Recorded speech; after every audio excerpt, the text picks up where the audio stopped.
देखिए, अपनी पार्टी के सीनियर लीडर गुलाम हसन मीर ने महबूबा मुफ्ती के बयान पर दिल का इजहार करते हुए कहा कि वो इस बयान से मुत्तफिक नहीं है, क्योंकि हमारे यहाँ मल्टी पॉलिटिकल पार्टी सिस्टम है जो जमहूरियत को सबसे ज्यादा मजबूत करता है। जिस मुल्क में वाहिद पार्टी मौजूद है वो जमहूरी मुल्क नहीं। गुलाम हसन मीर ने कहा कि G20 सरबराही इजलास हमारे सकाफती और कुदरती विरसे को जाहिर करने का एक अहम मौका है, ये बताने का कि कश्मीर असल में क्या है, लिहाजा ये हमारी मईशत को फरोग देने का एक शानदार मौका है। देखिए, मैं आपको बताऊं, इंडिया जब आजाद हुआ, जो आईन हमने अडॉप्ट किया उसमें मल्टी पार्टी सिस्टम है। हालांकि आजादी से पहले और बाद सबसे मजबूत पार्टी अगर थी वो कांग्रेस ही थी, लेकिन उन्होंने भी समझा अगर हमें डेमोक्रेटिक सिस्टम को चलाना है, डेमोक्रेटिक सेटअप को चलाना है, फिर सिंगल पार्टी सिस्टम नहीं चलेगा बल्कि मल्टी पार्टी सिस्टम हर एक पॉलिटिकल पार्टी का एक रोल रहा है, रहेगा।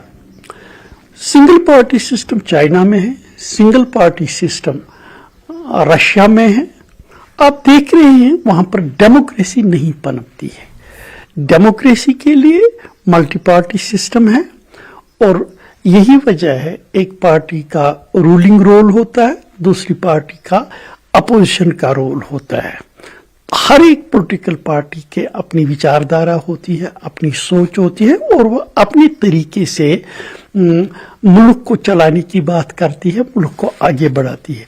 दूसरा अपोजिशन, उसकी जो फॉल्टी सिस्टम्स होते हैं, उसकी फॉल्टी फंक्शनिंग होती है, उसको उजागर करती है, हाईलाइट करती है। इससे दोनों का एक रोल रहता है। कोई ये कहे कि बस एक ही पार्टी चला सके, I don't subscribe to that way. वक्त एक ब्रेक का, ब्रेक के बाद खबरों का सिलसिला।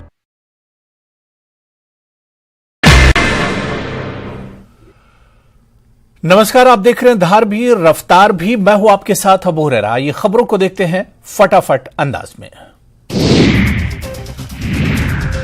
लेफ्टिनेंट गवर्नर मनोज सिन्हा का राजबाग दौरा, झेलम रिवर फ्रंट को आवाम के लिए किया वक्फ। झेलम रिवर फ्रंट में रखी गई है मुफ्त वाईफाई और साइकिलिंग की सहूलत। एक लाइब्रेरी भी कायम करने का मंसूबा। G20 में शिरकत करने वाले मंदूबीन की मेहमान नवाजी की हो रही है तैयारियां। मंदूबीन के लिए तैयार किए जा रहे हैं 50 मुख्तलिफ खुसूसी पकवान। मशहूर कश्मीरी वाजवान किया जा रहा है तैयार।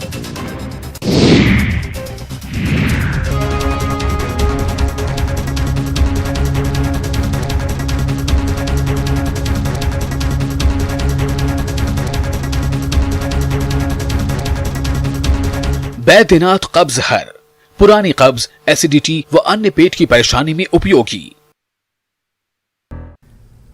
कश्मीर न्यूज में एक बार फिर आपका खैर मकदम है। श्रीनगर में कल से G20 मीटिंग शुरू होने जा रही है। G20 मीटिंग को लेकर पूरे जम्मू कश्मीर में सिक्योरिटी में जबरदस्त इजाफा किया गया है। श्रीनगर समेत सरहदी इलाकों में नाके लगाकर चेकिंग का सिलसिला जारी है।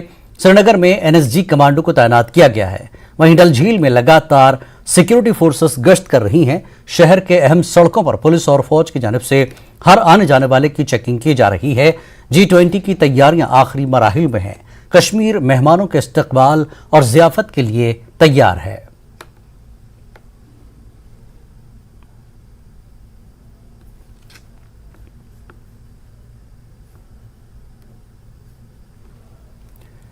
और वहीं G20 इजलास से कबल इवेंट के चीफ कोऑर्डिनेटर हर्षवर्धन श्रृंगला ने SKICC श्रीनगर में एक प्रेस कॉन्फ्रेंस से खिताब किया।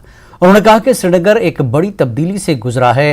उन्होंने कहा कि फाइबर केबल बिछाई जा रही है और जंगी बुनियादों पर बहुत बड़ी तरक्की हुई है। उन्होंने कहा कि G20 इवेंट पहली बार हिंदुस्तान के शिमाल, जनूब, मशरिक और मगरबी हिस्सों में मुनक्किद हो रहा है। उन्होंने कहा कि G20 के बारे में मुल्क के तमाम हिस्सों में बड़े पैमाने पर बेदारी कैंप मुनक्किद किए गए हैं। हर्षवर्धन श्रृंगला श्रीनगर में मेहमानों की आमद शुरू हो गई है और हम कल से श्रीनगर में G20 से मुताल्लिक टूरिज्म वर्किंग ग्रुप के प्रोग्राम की मेज़बानी करने के लिए तैयार हैं। उन्होंने मजीद कहा कि तकरीब जम्मू कश्मीर की पायदार सियाहत, एडवेंचर टूरिज्म, फिल्म और इको टूरिज्म को जिला बख्शने में मदद करेगी। जैसे मैंने कहा था, जो रिप्रेजेंटेशन आप इस वर्किंग ग्रुप ऑफ टूरिज्म में देख रहे हैं वो पहले के मीटिंग्स में हुए नहीं थे। ये मैक्सिमम नंबर ऑफ पार्टिसिपेंट्स इस मीटिंग में होंगे और ये हमारे लिए बहुत खुशी की बात है कि जब हम इतनी सुंदर लोकेशन में टूरिज्म वर्किंग ग्रुप की मीटिंग कर रहे हैं तो इतने अंतर्राष्ट्रीय पार्टिसिपेंट्स होंगे इस मीटिंग में और इनमें ओआईसी देश भी ज़रूर शामिल हैं। मैंने कहा था कि नाइजीरिया के एम्बेसडर खुद आ रहे हैं, इंडोनेशिया के होंगे, काफ़ी अन्य देशों के भी होंगे और सिंगापुर, यूएसए, यूके से एक नहीं 4-5 पार्टिसिपेंट्स आ रहे हैं और टूरिज्म एक्सपर्ट्स भी आ रहे हैं, यूएन के भी आ रहे हैं। तो ये बड़ी खुशी की बात है और हमारे लिए गर्व की बात है कि जम्मू एंड कश्मीर के इतने मतलब इम्पोर्टेंट महत्वपूर्ण देशों से ये representatives इस मीटिंग के लिए आ रहे हैं। So last question is film policy, because film policy is something which government has been keen on. The focus has been on the film policy, and because revival of the film policy in Kashmir has been something which the central government has also been trying to thrust upon. Will this help in reviving that? So if you see, one of the main focus areas of this third working group meeting on tourism has been on film tourism. And you will see in the next couple of days that there will be a lot of efforts to showcase the potentials of Jammu and Kashmir for film tourism. And I have no doubt that this will succeed in getting a different sort of tourism into Srinagar. और आपने भी यही प्रश्न पूछा था कि अंतर्राष्ट्रीय inflows बढ़ेंगे या नहीं।